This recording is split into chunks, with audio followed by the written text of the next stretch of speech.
Let's see. Looks like we are live. Hey everybody, how are you doing? I hope everyone is having a great weekend. I am so glad to see everyone. You all just don't know. It's always a pleasure to hang out, talk about art, go over technique and airbrush and pastel together. So I'm very happy.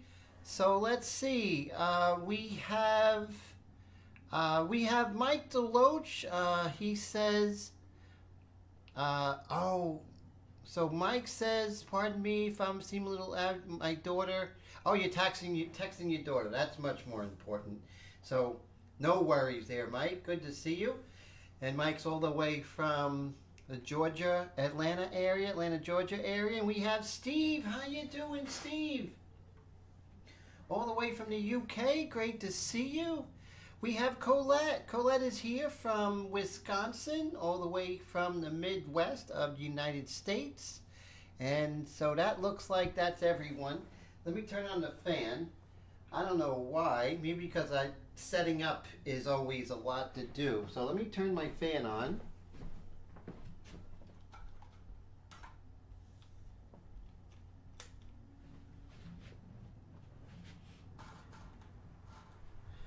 Okay, so make sure I have my mole stick, my triangles.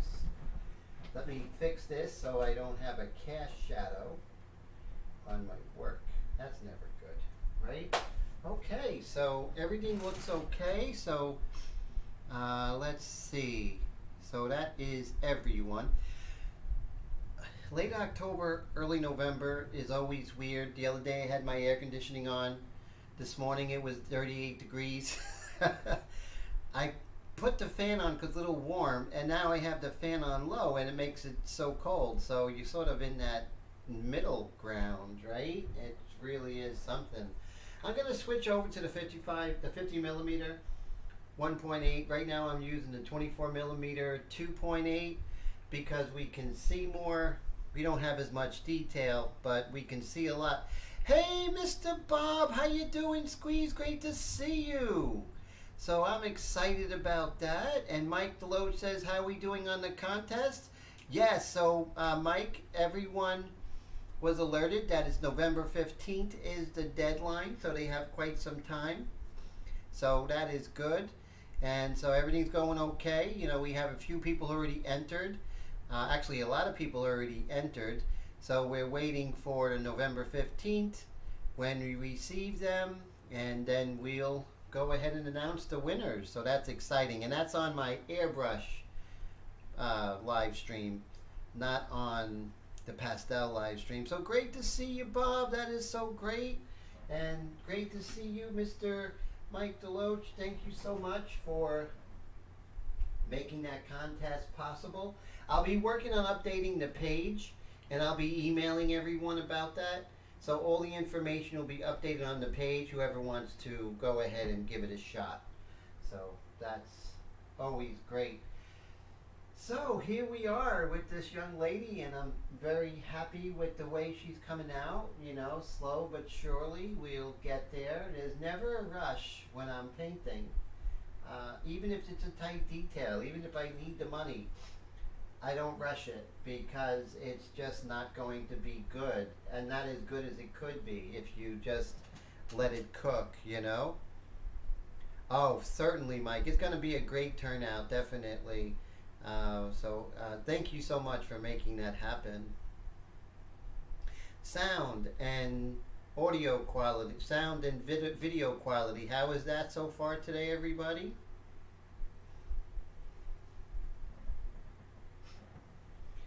So let me see if I could show you all. I'll just show you my setup here. See, here's my other computer, right? And this is what I'm working with. So you see I have quite a interesting setup. Now if you look, let me see if I could go all the way around. You could see my normal setup, which is, that's my normal live stream setup when I'm doing my airbrush paintings, but this one's on the other side of the studio, and that's my shirt. So So basically I'd take all my equipment from there, put it over here. It's not the easiest thing to do, but okay, great. All right, so let's start the festivities. So looking at her right now, I definitely can see that we have what is called the refinement, stage. What are some of the things that we can actually kind of clean up and kind of bring together? Now, remember that the nose, right here, is broken up into 3 sections. You have the nasal bones, which is up here, and then you have the lateral cartilage, and then you have the alar cartilage. And in most people, you can actually see the separation of those 3 sections of the nose. Only the nasal bones are actually bones. The other 2 sections are only cartilage, which is very fascinating. Zavi, how are you today? Good to see you, my friend. I'm so glad you're here. So, we're looking at this, and so we want to really look at the anatomical structure of her nose and how can we actually notice and bring that out. I think I'm going to come in with my 50 millimeter 1.8. Let's do that. So you're going to see everything go a little dark for a second. Don't be alarmed. I'm still with you. There we go. And so what I'm doing now is I'm taking off my 24 millimeter 2.8.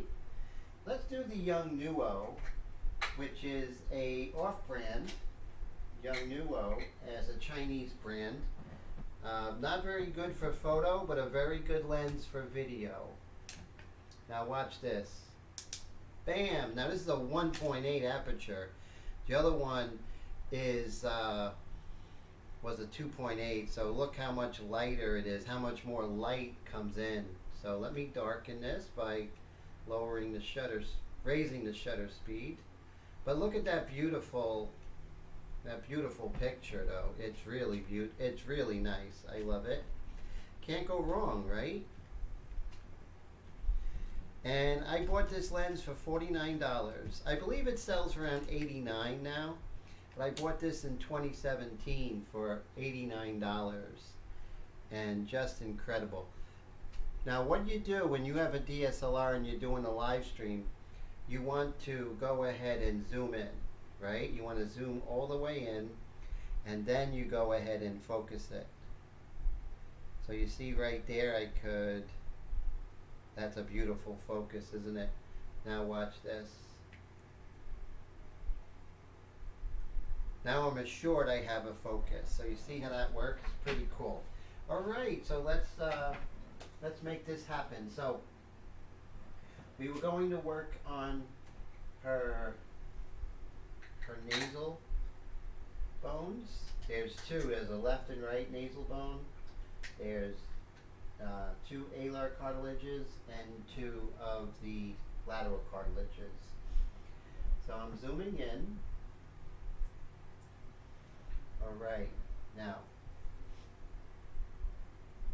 remember, a lot of times the adjacent shape will define the shape more than the shape itself. So I'm going to pick a fleshy pink color here, and that's going to be kind of our side plane here. Now, the good thing is that I can adjust this side plane by coming in with the white. So I have a new triangle, and I have my scissors. And what I'm going to do is I'm going to come in with a very, very light, almost white flesh color here. I'm going to define both the positive and the negative shape of this nasal bone right here.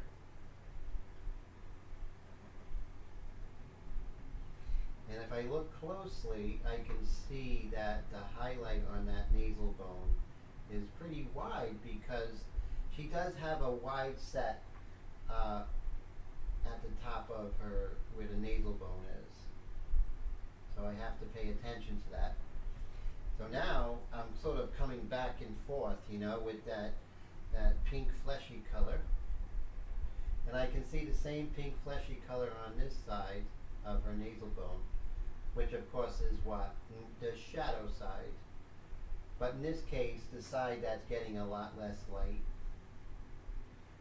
But it wouldn't consider it a shadow.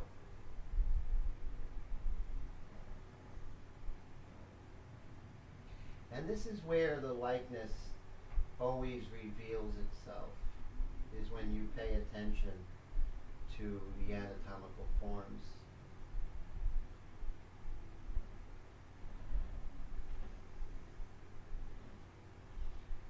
Now you can see how over here it kind of almost falls apart. So I'm just going to ease in right here, which is the lateral cartilage. And then it kind of lightens up. The contrast here is a lot less than up there with the nasal bones. Then we have the same pink on this side, the side plane of her nose. And enjoy the process, everybody, you know? Don't get too nervous or too precious. Just enjoy that process. Just paint your nose until it looks right, until you're happy with it.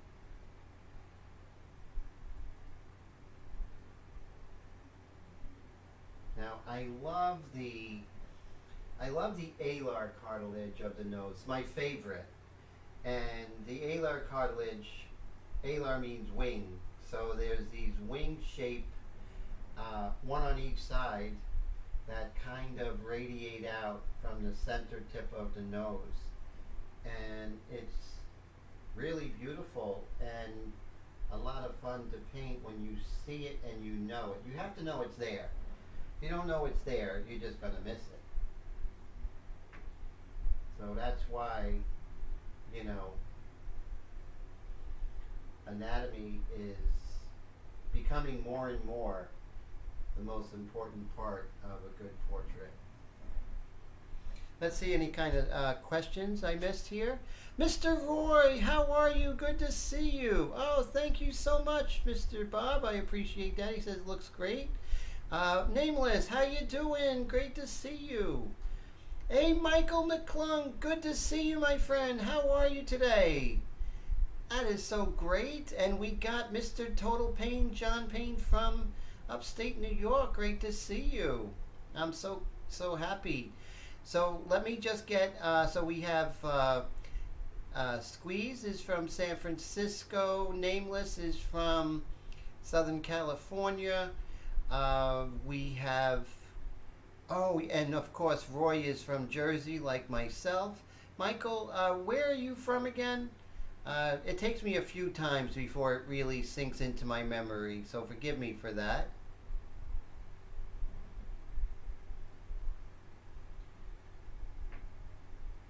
So as you see, when we get to this stage, a lot of the changes we are making are more and more subtle. So as you get further and further along the painting, it becomes more and more subtle as far as your changes. Oh, thank you. So Mr. John Payne says, looking great, thank you. And Michael McClung from Maryland, not too far, off of I-95, a couple of hours away from Jersey. Well, that's my part of Jersey. So great to see you. It's an honor you're here. And I try to make the best effort I can, you know, that's for sure. Zavi's from Arizona. So, you know, I just want you to know, you know, when you come on here that, you know, you're important to me, and, you know, the live stream doesn't work without you guys. And that's what I really want to always make clear, that the live stream is for you guys and because of you guys. No one's at the live stream, it's not going to be as good. So thank you everybody for coming out and hanging with me on this Saturday. And oh yes, so Mr. Roy is originally from Maryland, so that's cool.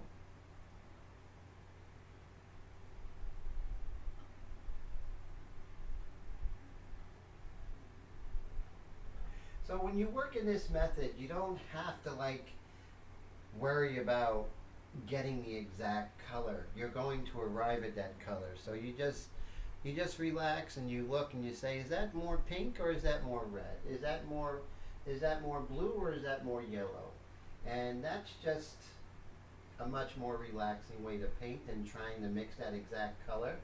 Like and I honestly think that kind of takes the life and creativity out of a painting.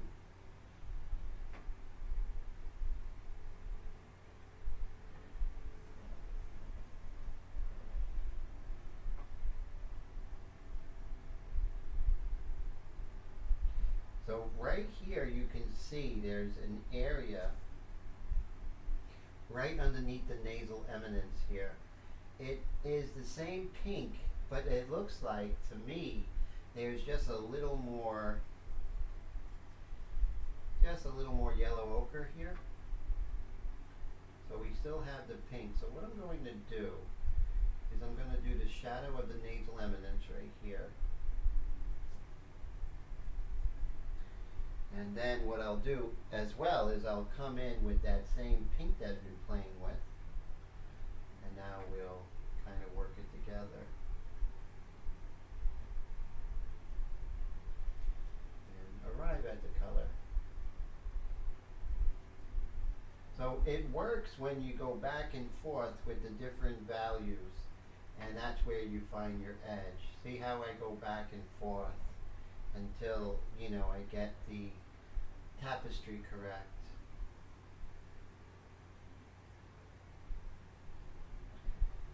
And it's not like, okay, done, on with the next. No, it's like, okay, it looks good so far. Let's continue on to the next and then decide to come back later. We have this pink coming down right here. And of course right here is your friend and mine, the Maller Fat, right here. So that's what we're doing, the Maller Fat pad, which is one of the most important anatomical landmarks on the face. And ask any plastic surgeon and they will tell you that the malar fat compartment is very crucial in getting a likeness, because it's part of the whole structure of the face.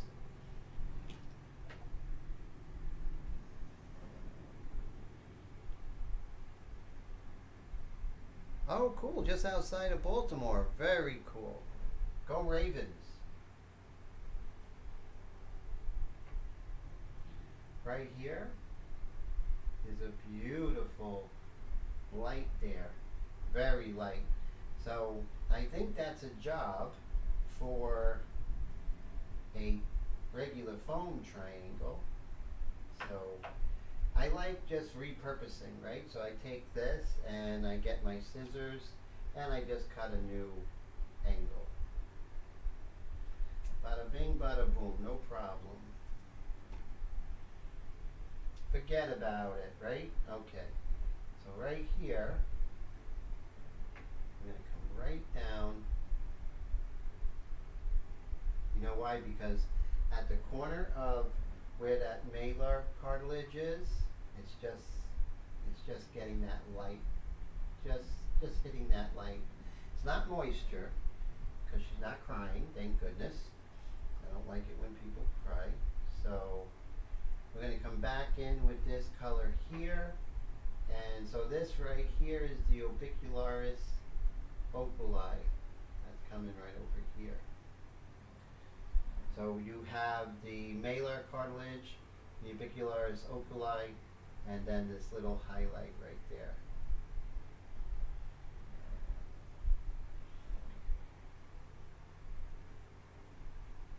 Now maybe we can get a little more powerful with that. Let's see.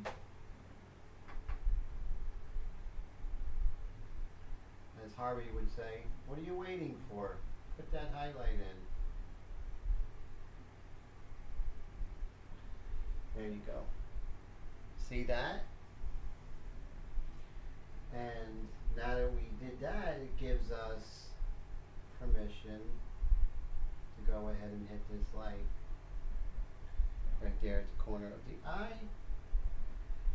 And then this kind of extends, and the light kind of bounces around, just plays on the corner of this malar fat.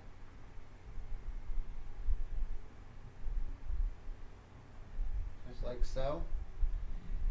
Then over here, it does, you do get some, but it's a little weaker. And here we can maybe strengthen some of this light as it's bouncing off of the nasal bone. Okay, so remember we were talking before about the nasal bone, the lateral cartilage, and the alar. The alar is usually this little ball that's at the end of her nose, and all of our noses. We have this little ball, and you see how that's reflecting the light totally different than the other portions of the nose. If you're not looking for it, you won't find it. If you do find it and you don't know what you're looking for, then you're going to just sort of trip over it. I don't want to trip over my painting. I want to have a real understanding of what's happening. I want to enjoy it. I want to enjoy her portrait. You know, I want to enjoy the gift of sight and the gift of understanding and the gift of being able to interpret beauty. All those different things. And you thought I was just painting. So look at that. So you see, I could have called the first part of this live stream the nose, right?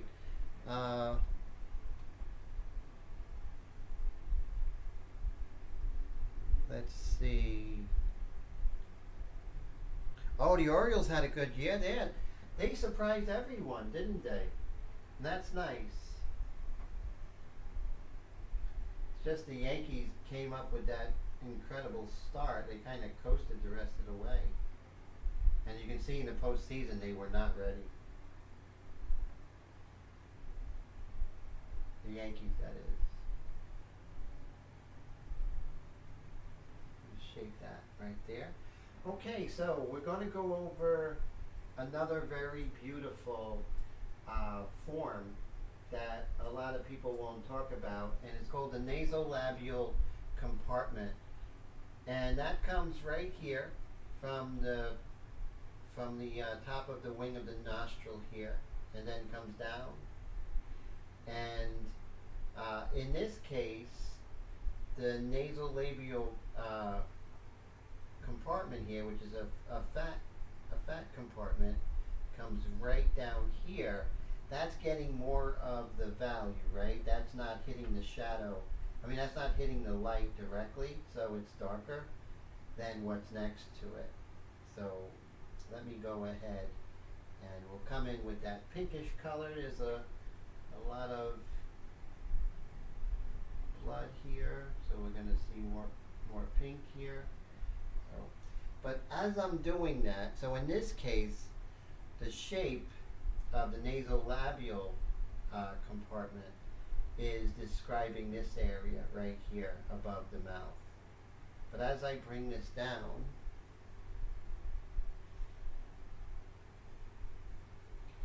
so here, having a knowledge of anatomy, you can actually accentuate your model, right? You could go deeper than the photograph is allowing you to. So this nasal labule comes all the way down, and that's kind of the laugh lines that are going from the nose down to almost the corner of the mouth.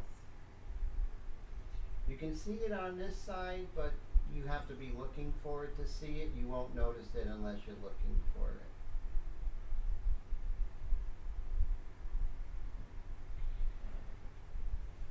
So now that I did that, now let's come in with the lighter area and let's describe the form by working on the adjacent form. Like I always say, the adjacent form describes the form more than the form itself from time to time. And then it kind of, the edges and the shape kind of disappears a little bit and then comes back. But you see this is not in the original photo. But knowing the anatomy, I can actually find it and even put it there if the photo is not showing it. That's real advanced stuff. But alright, so now we have this light color, which let's work on the philtrum. In this photo we don't see the philtrum. She has a philtrum, but it's kind of obliterated by the lighting, and maybe there was some Photoshop done right here on the philtrum. And so now we're just going to go work on the philtrum, and at the same time we'll go ahead and kind of soften the edge of the lips as it meets the flesh on top. Okay, so I'm just going to cut some new angles so I have a fresh triangle.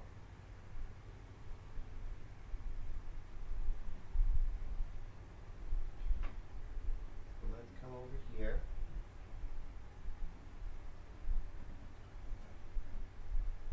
And you'll see as you paint, you know, as you refine the shapes and the values and the colors, she'll reveal herself. You don't want to paint for the likeness. You want the likeness to reveal itself naturally.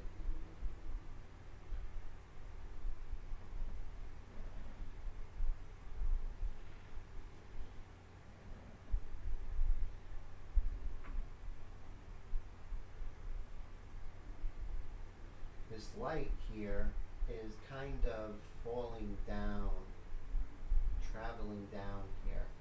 So we'll go ahead and kind of make that happen. Now right here, there's a harshness of value here. It's too harsh, right? Our face is turning slowly. So I'm going to get a darker flesh color. And now I'm going to start kind of encroaching this shadow plane. As it slowly turns to the light, we can kind of bring in this midtone and kind of get this coastline from the midtone to the shadow plane. Right? You see how we're softening that up, and in essence, softening her up, thank goodness.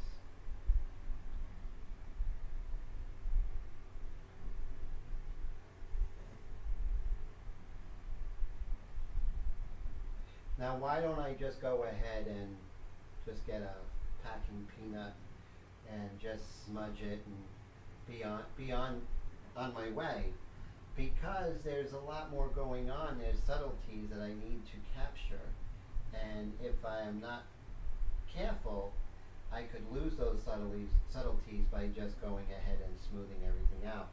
Over here, it's a beautiful light, but there's more yellow. So I'm going to add some yellow ochre here. And you don't want to use a triangle that you've been using with the regular, with those regular pinks, because it's a color here, but it's much more yellow. So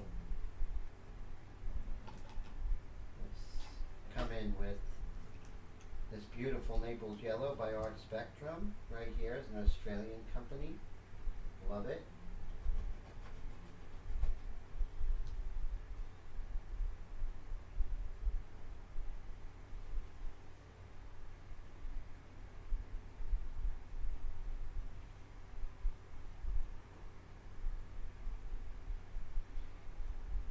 Now what I'm going to do is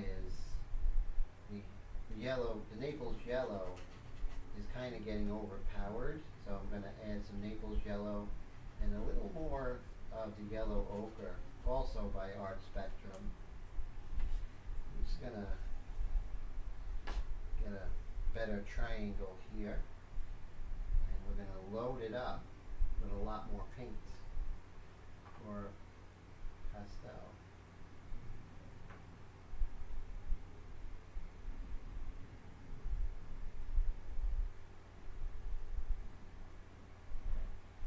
See, not only that, we want to go ahead and get that sort of coastline between this and over there like that. And you see there's sort of a harsh edge, and here is where I would get a packing peanut.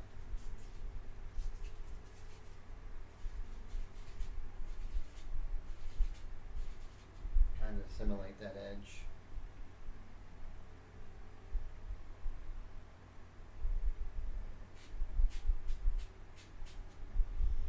Notice I don't go too much with the blending.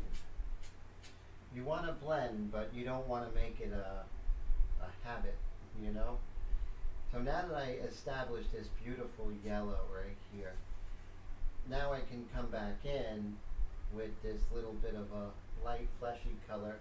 Light is kind of sneaking in right here. This area is facing the light more directly.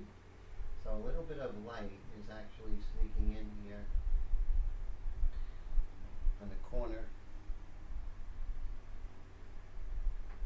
A little bit of light is sneaking in right over here.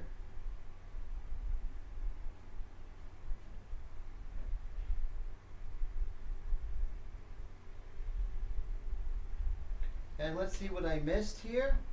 Oh, Mr. Dwayne, how you doing, my friend? Great to see you. Always a pleasure. So Dwayne is here, and Dwayne is from California, so that is fantastic.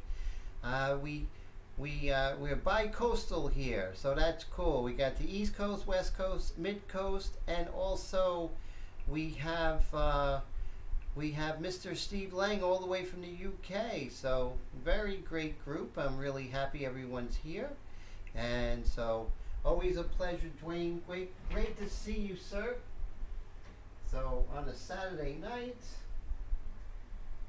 working on pastel. So Dwayne, what are you working on? Anything in particular you're working on right now on your easel?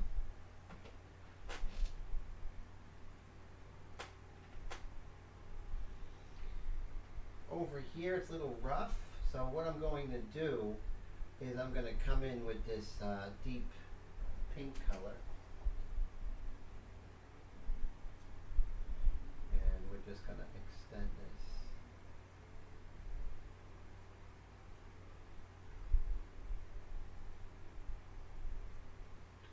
Pinker the better.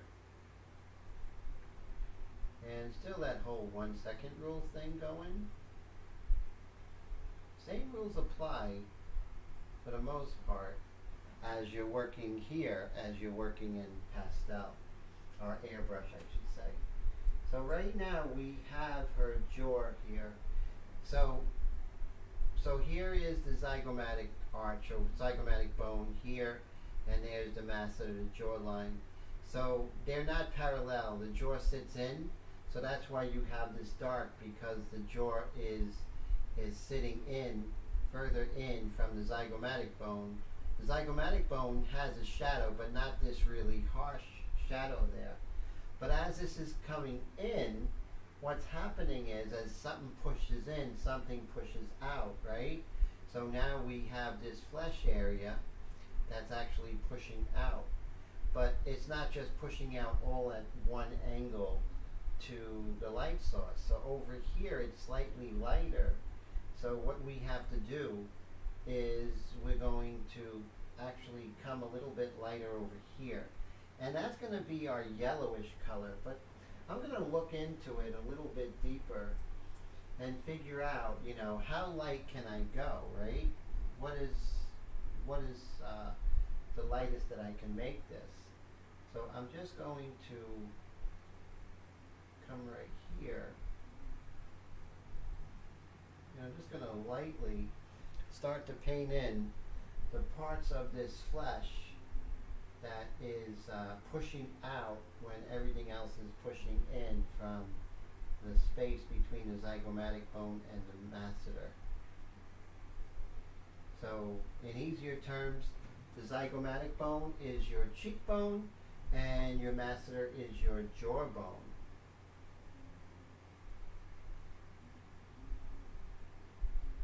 I know you're probably saying, speak English, Tim. So you see how I'm showing that it's not just, you know, the zygomatic bone is pushing in and then this is pushing out all at one angle. No, it's all at different angles, and some angles are facing the light more directly. So my job is to show what is facing the light most directly, because as it faces the light, it gets more white.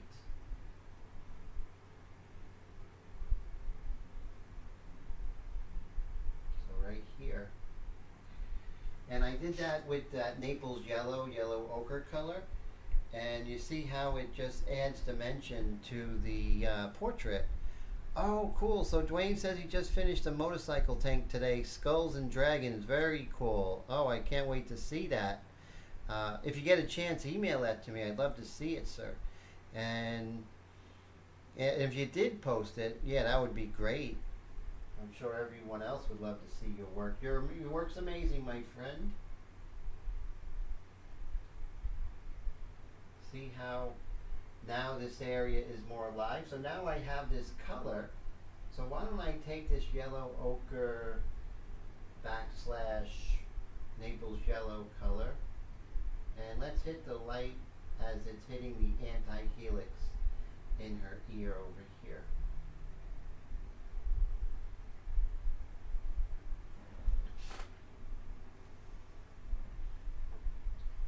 The light on her ear,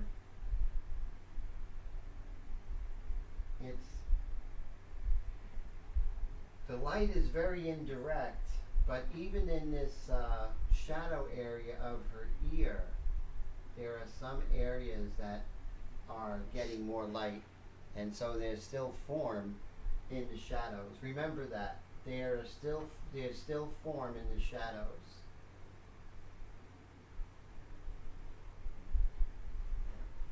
So now that I have this color, let's go ahead and sort of define a little better. For the most part, when I'm working in pastel, since I'm not so close to it, I don't need my glasses, believe it or not. But here, I really have to get in there, so I'm going to get my glasses and take a swig of my coffee.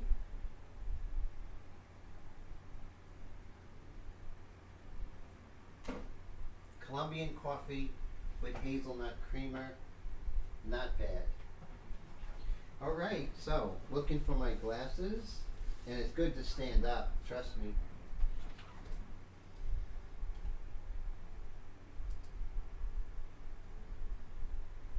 Let's see.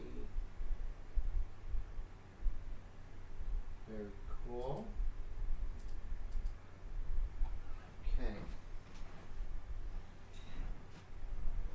So here's a little thing here, just as my own curiosity. Do you guys and girls, just like a quick vote, there's no right answer, no wrong answer. Do you enjoy the Airbrush live streams more than the pastel live streams, or vice versa?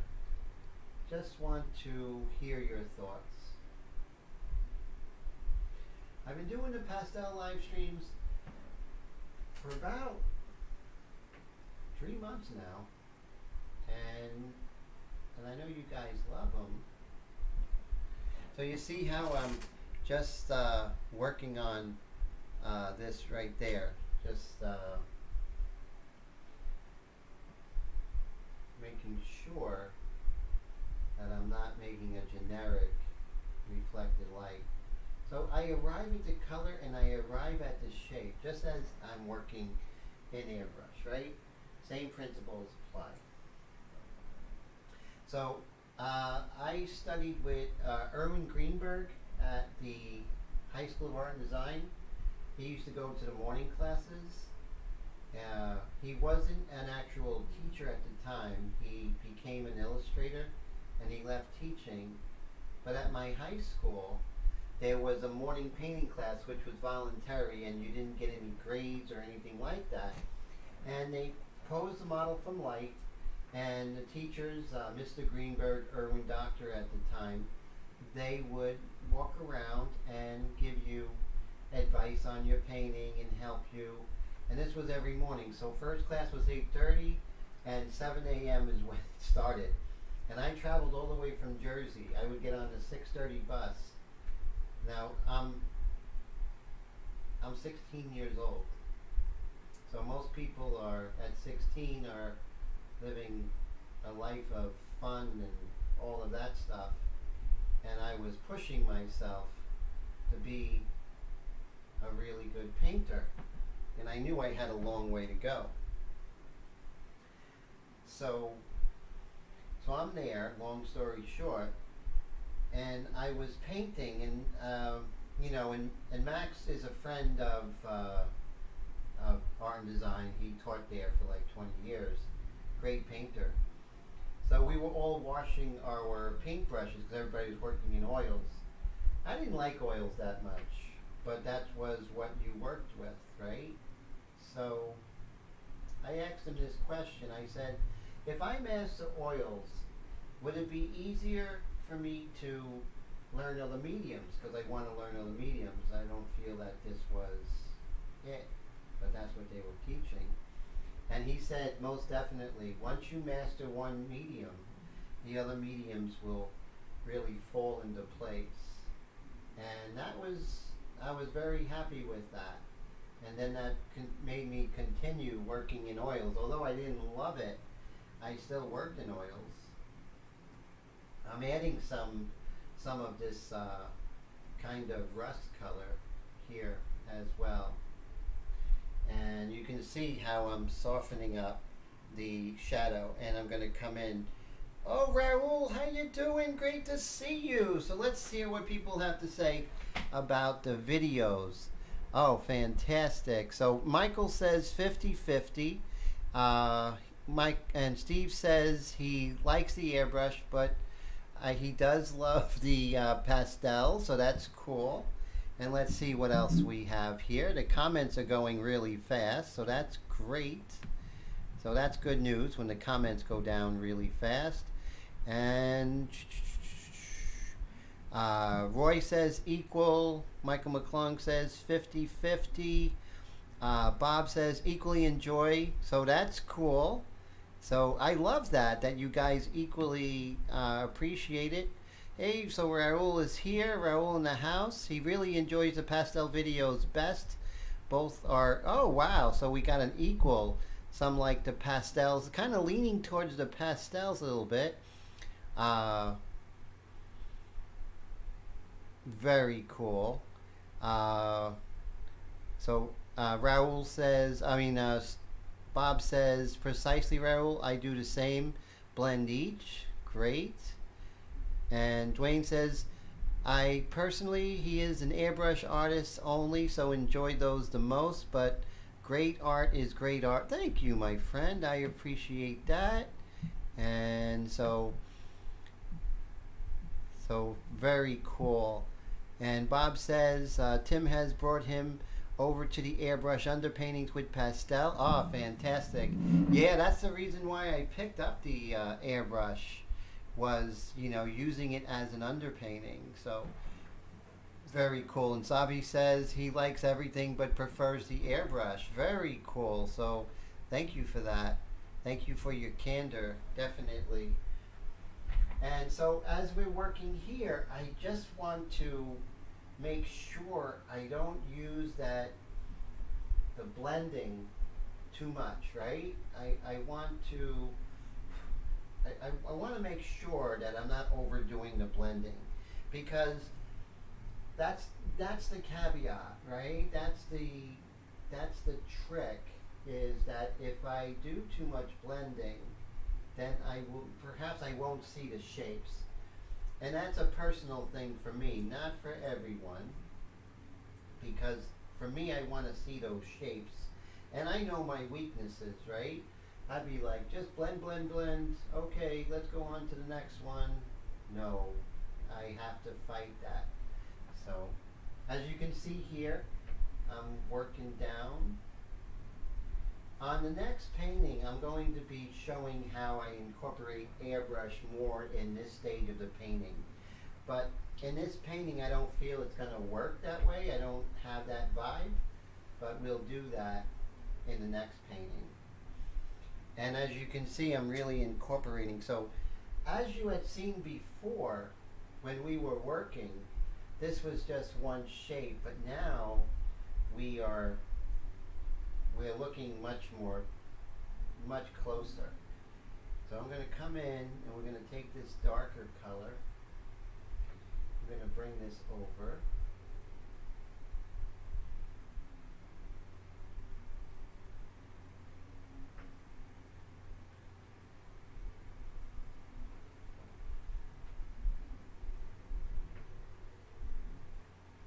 So in pastel, like, how do I work differently in pastel? I mean, they're very close in the manner that I'm working, right? I don't see a huge break in the action. But I just think I'm a little more deliberate when it comes to pastel, as far as, you know, working on the forms. I may come and take my time, because now color's involved. So not only am I worrying about the shapes and worrying about the edges, now I'm worrying about temperature. So this is interesting. So I started getting into photography last year, and to the point where I became really knowledgeable, in my humble opinion. And what I found was, I always was taught that temperature in color was, when you go to the blues, that's your warmer, that's your cooler tone. And then when you go to your warm colors, like the yellows and reds and oranges, that's your warm tones. But in photography and the actual science of color, the blue tones are actually warmer. That's how it works. So I just thought that was fascinating. But for all intents and purposes, I gotta keep that knowledge on the back burner and just continue with the whole warm being more like towards the fire, and then cool being more towards the ice. So in light spectrum and everything like that is by Kelvin. And so that's how that works. So the Kelvin is that it's the hotter color, which is the blue. And I guess that goes with, you know, the actual temperature. Like a blue flame is much hotter than a red or yellow flame. So I thought that was interesting. Just a weird side note, guys. Hey Brad, how you doing, my friend? Good to see you. And so, oh, Raul says hit that like button. Thank you, sir. I appreciate that. And let's see what else. Oh, so Dwayne says he paints almost exclusively on things, so stuff like pastels ain't for you. Definitely, I can understand that. Yeah, I love doing the airbrush. I actually feel like whenever you want to kind of venture into working on different substrates, I think you'll do really well with pastels. So keep that in the back burner. It might serve you well in the future. I definitely think you would kick butt in it.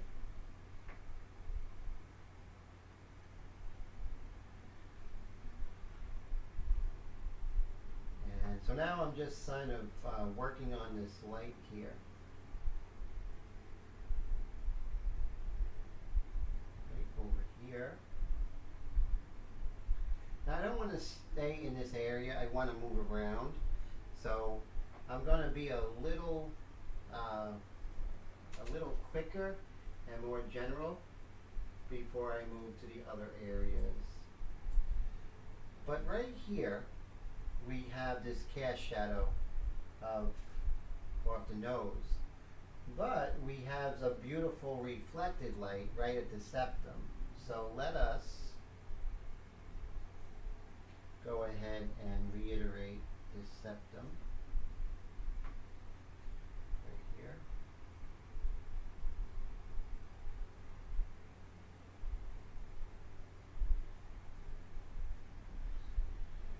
And bring this down, and it's really a lot warmer than what I have.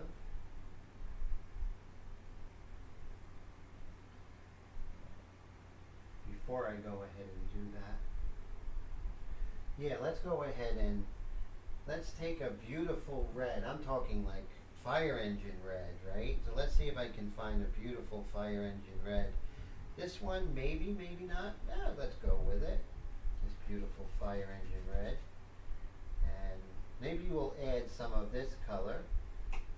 Love this. This is like a deep alizarin crimson. That's from my oil painting days. Alizarin crimson.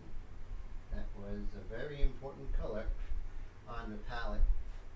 Alright, so now what I'm going to do is I'm going to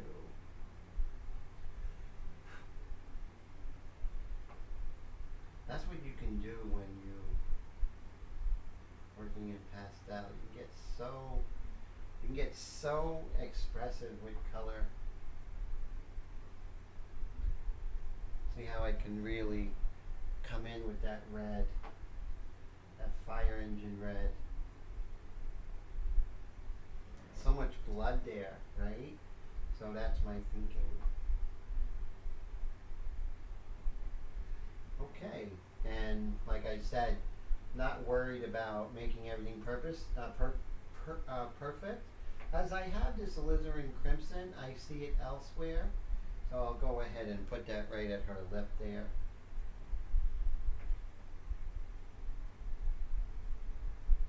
Now, if I had a tight deadline, I could speed this up and just, do the same thing, but go at a faster pace, but we don't have to, so it's all good.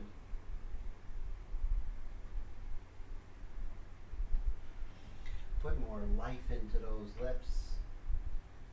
Lip life. There we go.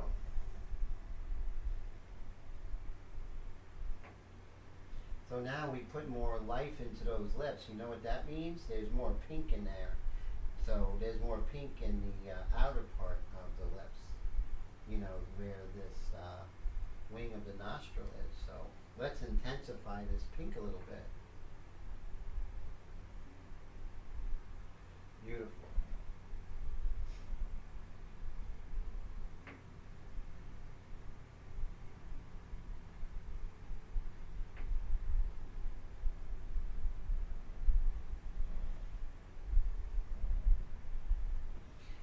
And let's take some of this light pink that we're using. Let's put that in her lips here. What's the worst that could happen? Just paint over it.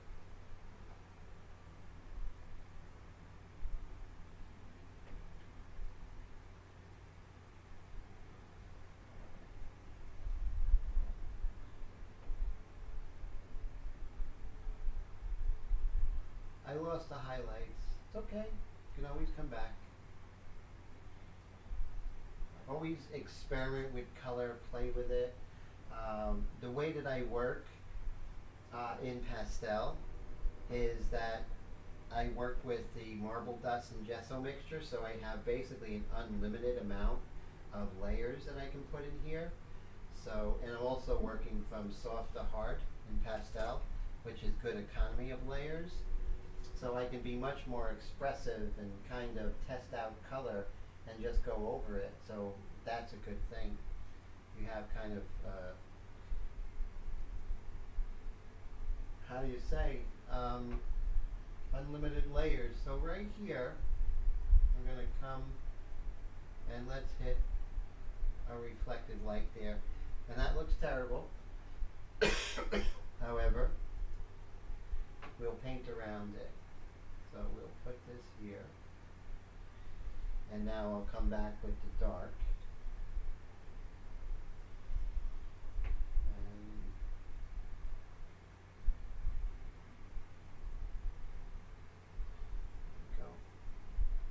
And you see, that's just being lazy, because that's a terrible corner to work with. And I'll just throw it out, because these things are inexpensive. When in doubt, throw it out.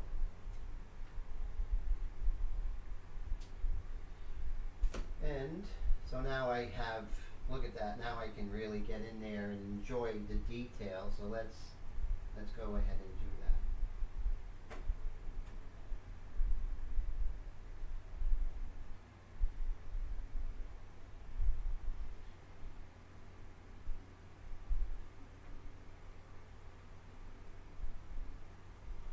And perhaps, rather than try and paint over it, let's try something really cool. There are no rules here. I'll be right back. I'm going to bring in a tool that I use for drawing, an airbrush. If I find it. Remember, if I can't find it, it's behind something or underneath something. All right. Or it's next to something that's the same color. That also throws you off. Here it is. It was next to something of the same color. So what we're going to do is we're going to, pow, we're going to work with the mono eraser. I think the mono eraser is going to serve us well. So, let's come here.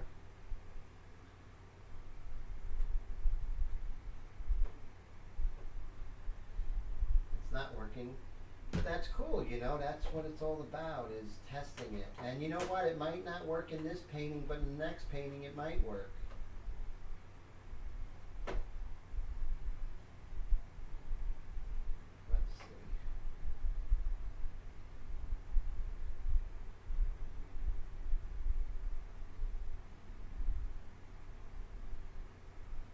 Okay.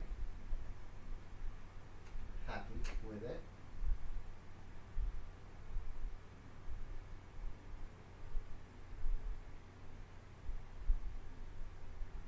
So now my job is to add some color.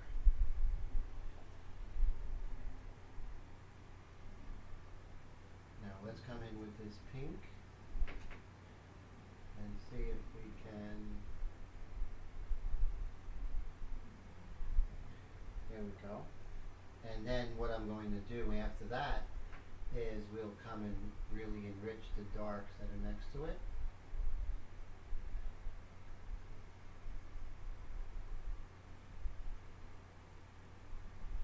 Okay, so now we'll come back in with the darks.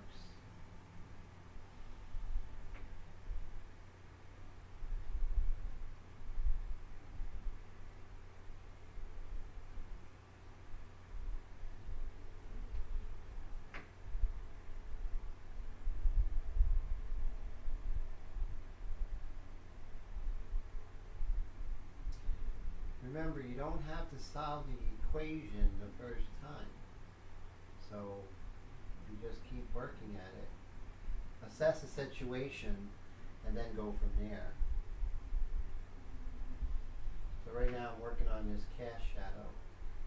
And as I'm working on the cast shadow, I'm defining these lighter shapes that are adjacent.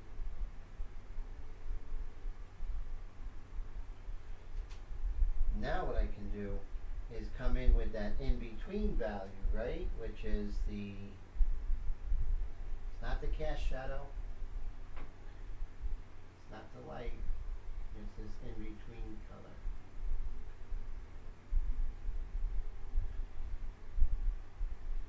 And then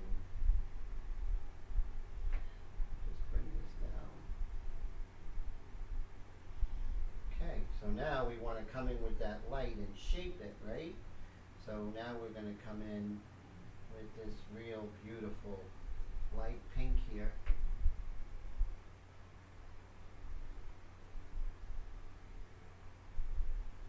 And now we're shaping this.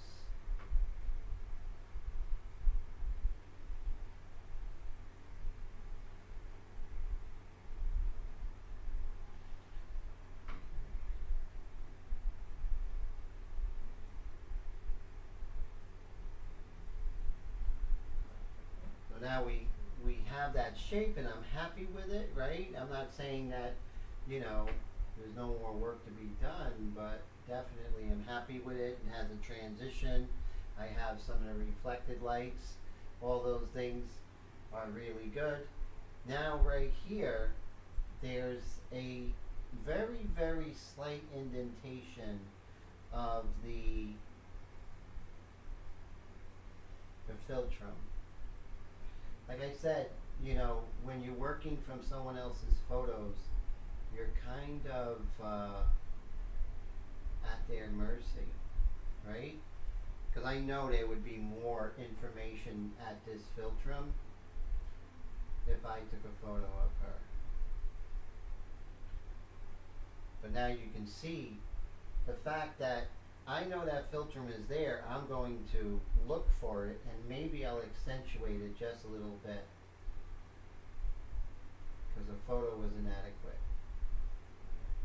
And then I feel like you have more of a likeness, you know what I mean? Which I think is really great. So let's see any. So I was away from the comments. I'm going to read them now. And Squeeze says, okay, cool. Dwayne says he actually started with pastels. So you won a national competition as a kid. Congratulations. That is really great. Oh, and Bob says, nice calamella, Tim. Thank you so much. And you know what? I'm still a student of anatomy, and I can always admit if I don't know any part. What is the calumella? So that's something I definitely could learn from you, Bob. So I'm very excited to hear that. And that will stick with me forever once I know it. And Michael says he did a red-headed painting today.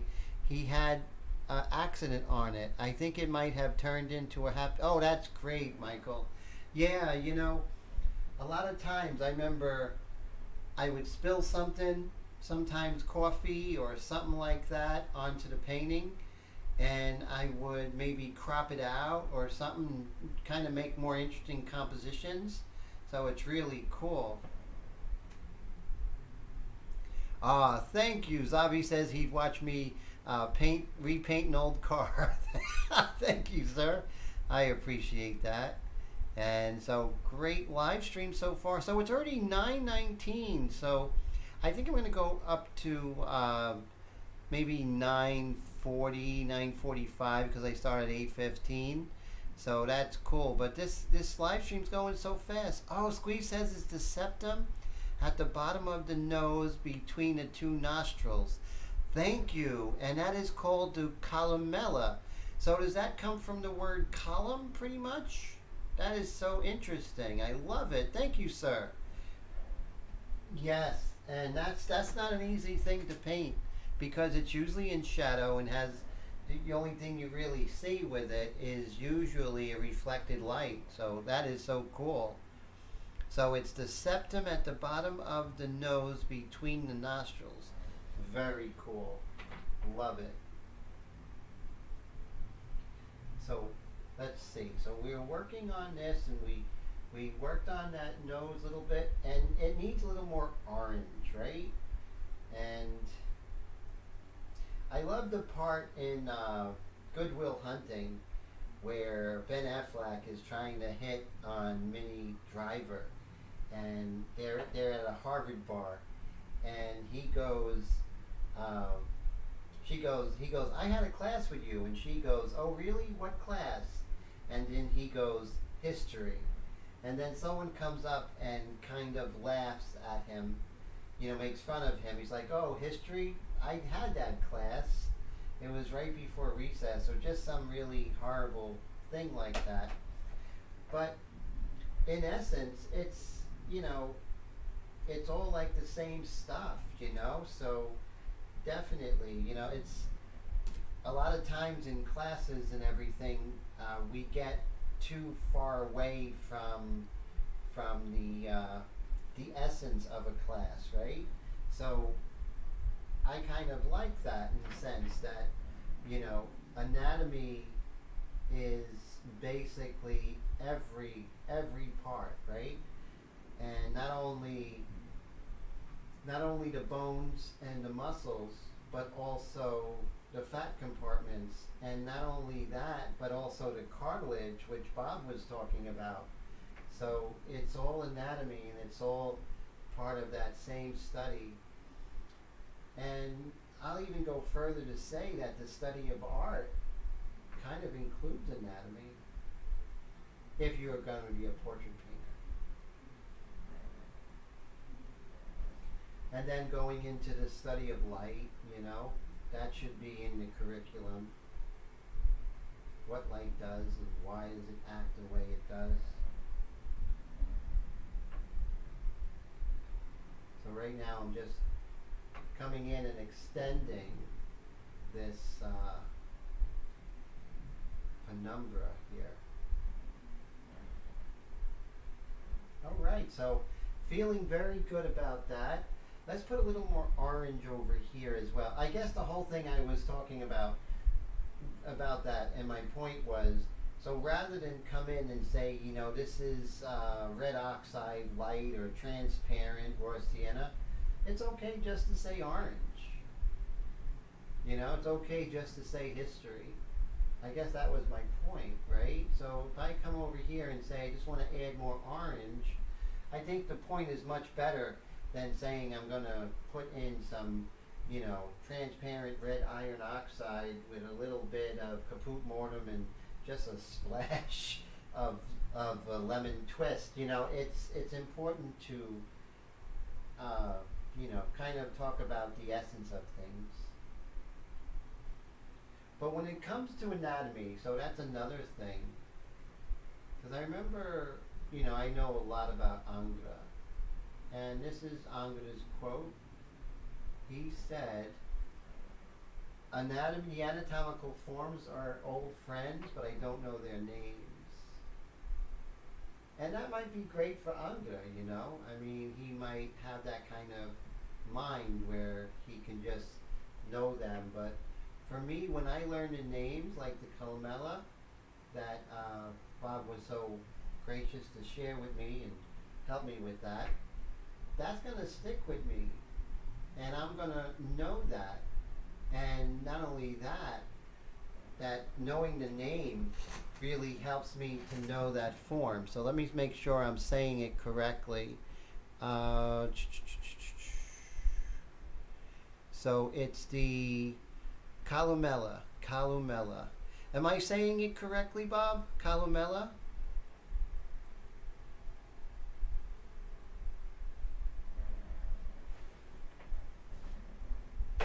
So now I'm working with this dark here, and I'm just going to continue playing with that area. Okay, so now let's see, where else?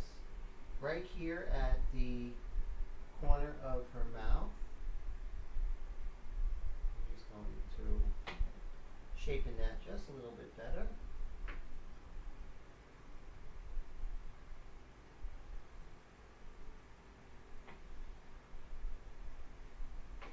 Same thing here. The darker I put there, the more that's going to feel like it's going in, right? And then I'm going to come in with that orange color again.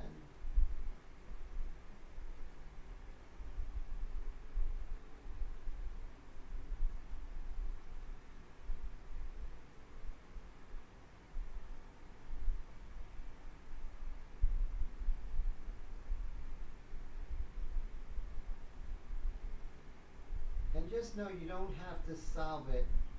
You just have to continue working towards the solution.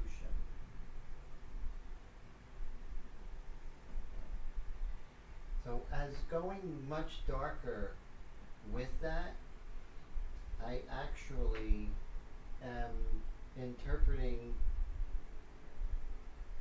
that part of her underplane of the lower lip is deeper.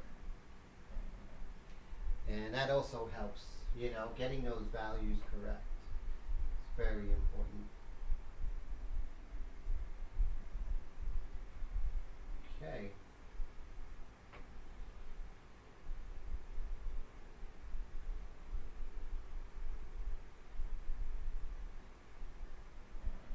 All right, so now let's see, where else can we work? Because, like I said, I don't want to get too fixated, but I can work and resolve this corner here. I think it's a little too general, and that means that I could work a little more concentrated here and get it right.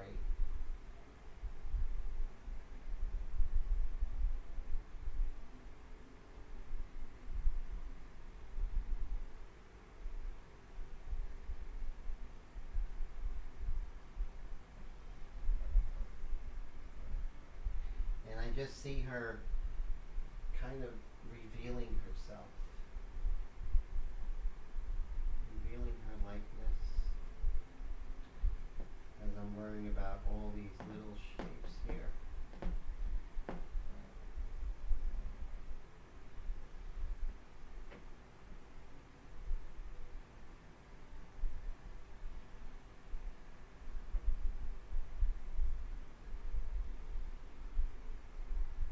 Interesting spot right here. It's just a little more red at this point of her lip here. I'm going to use a foam core, and I'm just going to peel back this side here. And now I'm just going to put a little more of that red in her lips, because remember, the adjacent shape describes the form more than the form itself. There's this little bit of light there, and I can't get it unless I describe the kind of reddish color of the lip to really get that to show. There we go. And then over here we have a nice gray color. And take your time before you go ahead and use recycle, you know, use a triangle that has, you know, a different color on it. Just take your time, cut it, and pick up some gray, the color, make sure it's nice and clean, and then you could go ahead and apply that gray right there.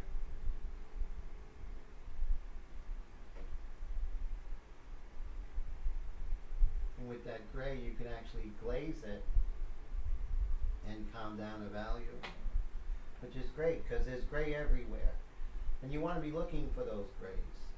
So now that I have that gray, think of William Bouguereau. If you ever seen the work of William Bouguereau, he has grays everywhere. And but they belong, right? And that's what we're doing. So right now I have some grays. I can kind of just add some grays strategically where I see them now. Right here on the corner of her eyelid right here. We have some gray. You can just put that there. Some grays over here. Maybe it would be a good idea to get a foam core, right? So let's see.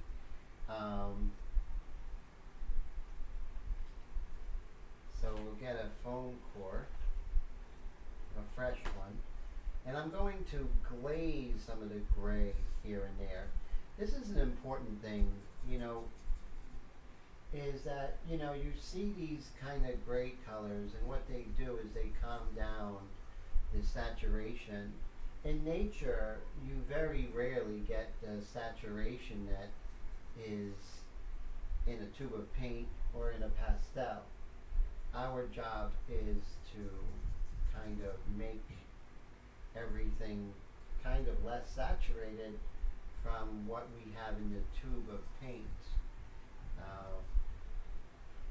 I'm right there with you. I want to definitely, you know, be so expressive with color, but I don't want to go outside of nature and make it too pedantic, right? So pedantic, I should say.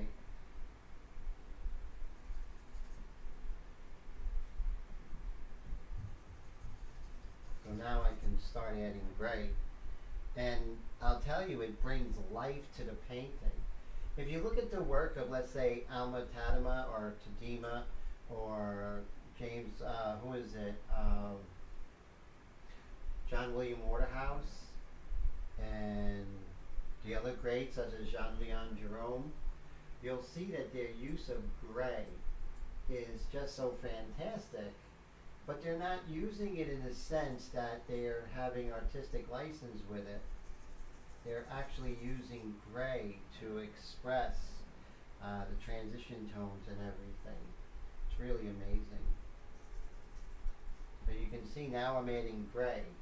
And that might be a new concept to some artists out there. But as you, when you paint more and more, and you will see the gray. And also the great thing about gray is another way to actually lower the saturation, right? And that's important. Sometimes you get carried away like I did right here. Tim got carried away, so we'll just take our kneaded eraser.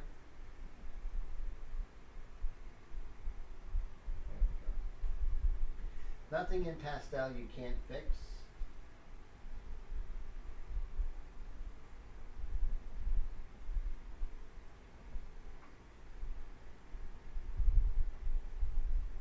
There we go. Maybe a little bit more right there.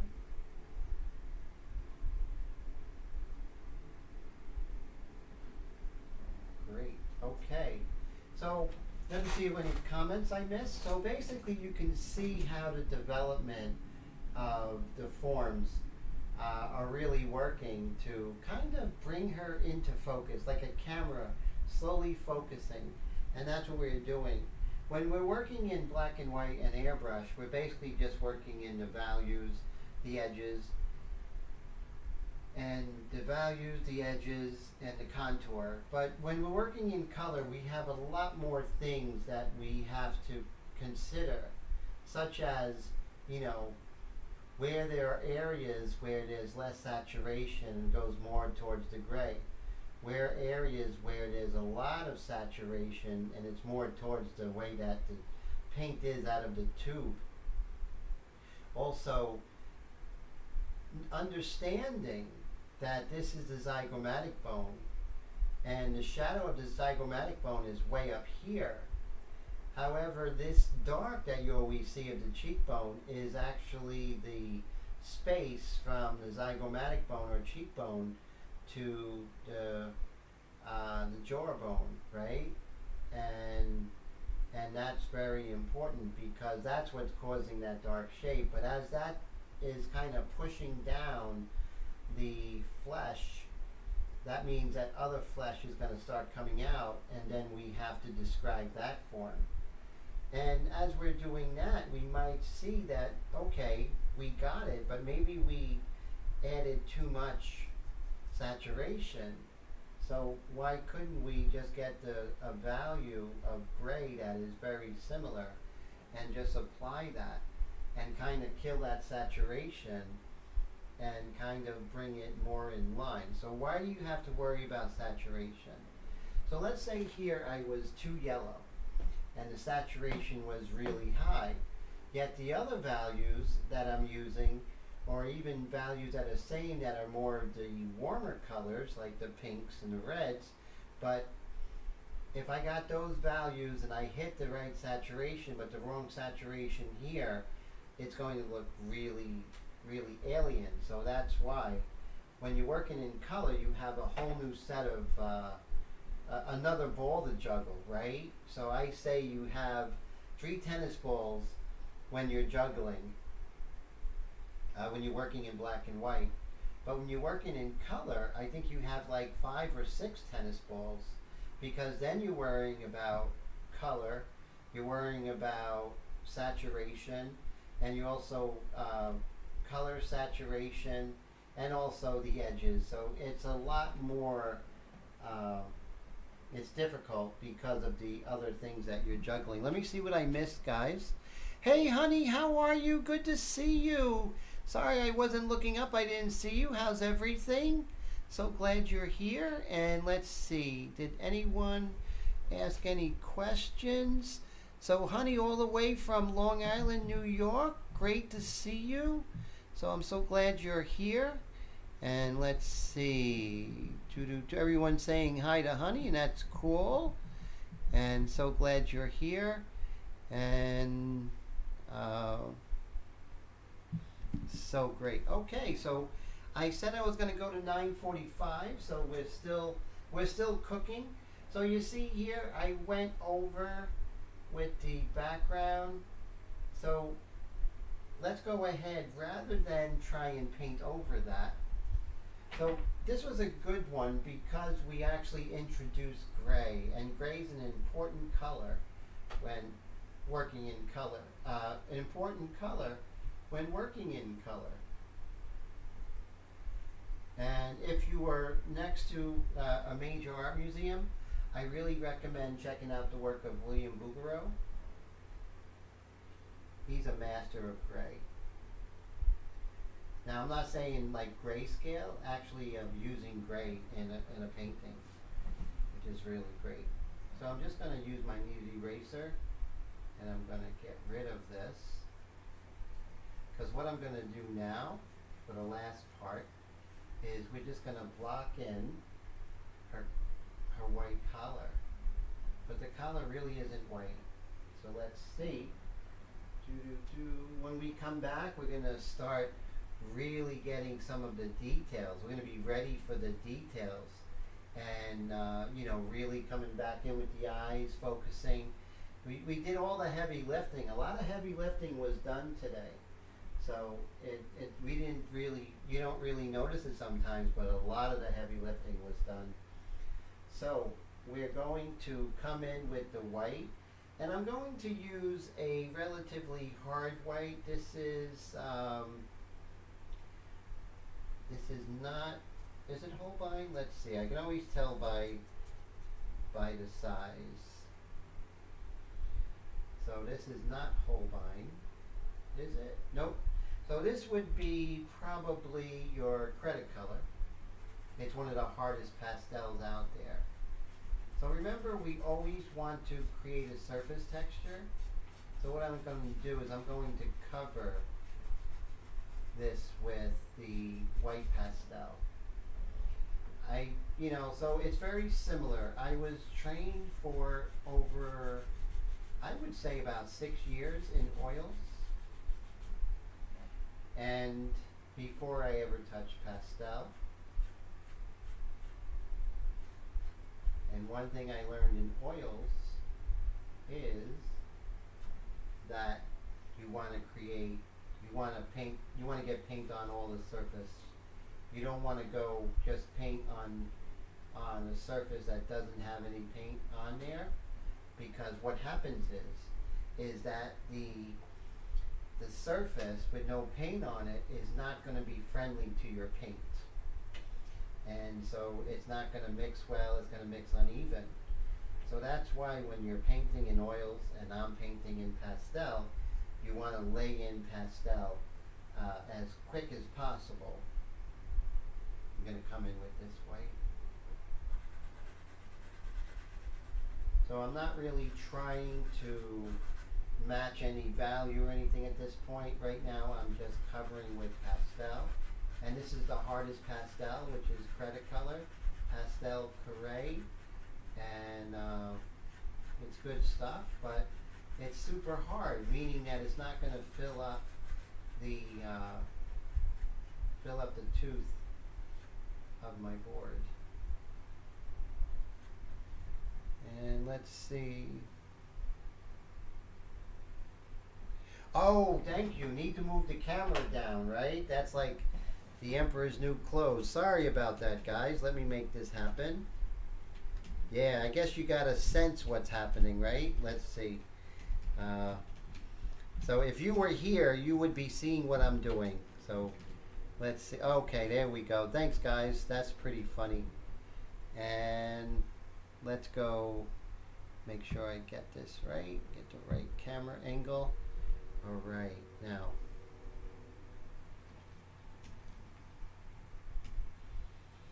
There we go. All right, there. And Zavi says, any plans to come out with a pastel portrait kit, an online class? Yes, definitely. That is something that's actually in the thought processes, you know, so it's still in the works. Hey, Crystal, how are you? And oh, so Crystal says she loves to go to an online class. So I do have an online course, Crystal, which is really cool. The link's in the description. Let me see if I can get that for you. And that's not in pastel, but that's in airbrush, if you're interested in that. So, oh, thank you. So Mr. Dwayne says it's looking great. And so this is not in pastel, but it's an airbrush, but it's a really good introduction because I do airbrush underpainting. So let me see if I can get that for you. I'm just going to come over here. And that's almost there. And it's great because it comes with so many extras and you know, just really sets you up for success. And that's like the most important thing for me is to set up my students for success. So and then I'm right with you. I help you out as you're working, so that's something to look into. So what I'm going to do is Control C, come over here, and here it's going to be in Control V. Okay, click on that, and that will give you information. And if you have any questions, email me at paintedglyphs@gmail.com, Crystal, and we can talk about any concerns or questions you might have. And I would love to work with you. Oh, Nameless says he's back, had to run to the store. That's cool. And so thank you, Crystal, for the inquiry. That's wonderful. So in the future, very near future, I'm going to be doing a pastel live stream. I mean, a pastel course, online course. And it's great because it will include an underpainting and how the underpainting is so important. So that's really good. So let's go back. So I lowered the camera, which is cool. Thanks, guys, for letting me know. I would have found out when I look at the live stream tomorrow and say, oh my goodness, I was talking about something that it was off camera. So thank you for that. I appreciate it. Same thing here. So what I did was just create a surface texture. So even though it's pastel, think of when you put it down, it's sort of like laying wet paint. And it's so easier to paint on wet paint than on a dry surface. Alright, so now we have that, and we're just going to go into the last part. So we're still in the beginning. So if I look at her here, I can see that the white of her collar is being affected by her flesh, right? And her flesh is on the warm yellowy orange side. So now what I'm going to do is I'm going to glaze. I'm going to get this white, and I'm going to move this over here, and I'm going to glaze it with a little bit of a burnt yellow ochre. And I'm just going to kind of glaze a little bit of this yellowish color, because that's what we're seeing. We can always come back in with the white, but now what we want to do is we want to get the impression of this color being in a three-dimensional space. And if it's in a three-dimensional space, it's going to be affected by light bouncing off of items. And so when light will bounce off of her face, it will take some of the color of her face with it, and that's why you'll see in this collar there's some yellow here. It might even be undiscernible or indiscernible. I don't know if I said it correctly. I do forgive me on that. Indiscernible, I think it is. Like you, and in regular terms is that it's hard to see readily, but if you look really closely, you can see that there is some of that yellow that's bouncing around from her skin. So if I had it pure white, it just wouldn't look right. Not only that, it rhymes. That's pretty nice. Okay, so we're coming here, adding some of that yellow in that, and then it's kind of having more life to it. Even though it's a collar, you know, if I just painted it as if it was a cartoon without the science of light, then, you know, it kind of would fall short. So over here, and ignoring the obvious shadows, this is a very cold gray right here. So I'm going to add this cold gray. So now I'm thinking color temperature, I'm thinking reflected light, stuff like that. And I'm kind of looking at the big picture of this color. So this, I see some very, very light, low contrast gray here.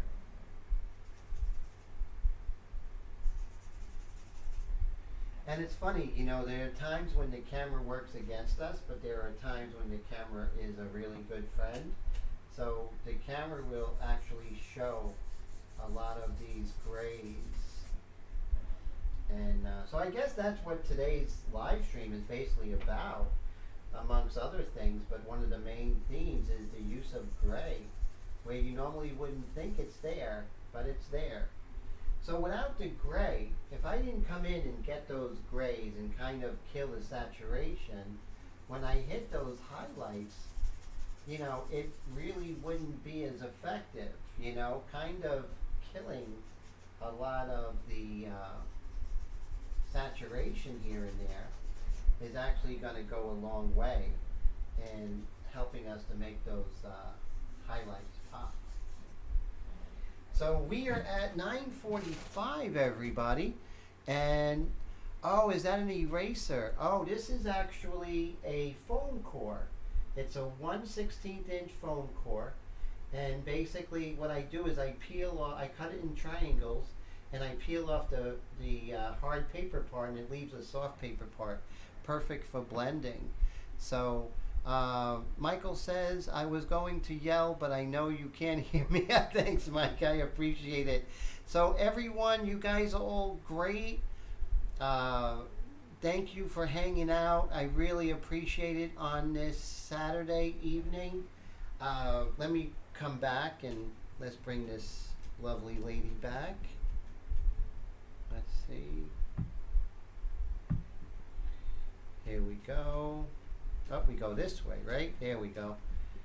There we go. Okay, so really am enjoying this portrait. I think we're not doing too bad, right? There we go. When we come back, we are going to start to work on some other areas, which I'm excited about. Working on her hair, her eyelids, eyelashes, really get into some of the detail. Actually come in with the background and work on those contours, which is going to be fun. So that's great. Mr. Bob, thank you. Mr. Zavi, I appreciate it. You guys are great. Michael, thanks for hanging out. Crystal, wonderful to see you. And let's see, we have Nameless, always a pleasure. So that is fantastic. John, Roy, Colette, Raul, everyone, just thank you so much for hanging out with little old me. Honey, great to see you. Brad, and we have, of course, Bob and Dwayne, great to see you. Mr. Mike Deloach, always a pleasure. Steve Lang, great to see you. Who else? I don't want to miss anyone. Everyone is so important. Trust me, you really are. You really are very important to me. You're a big part of my Saturdays. And so I think that's everyone. Just double check. I think that, and if I miss somebody, I am very sorry. But I think I got everybody. Everyone who actually commented. Those who are seeing this recorded, thank you so much for hanging out all the way. Crystal and John Payne, you guys have a great night. I will talk to you soon. Take care, everybody.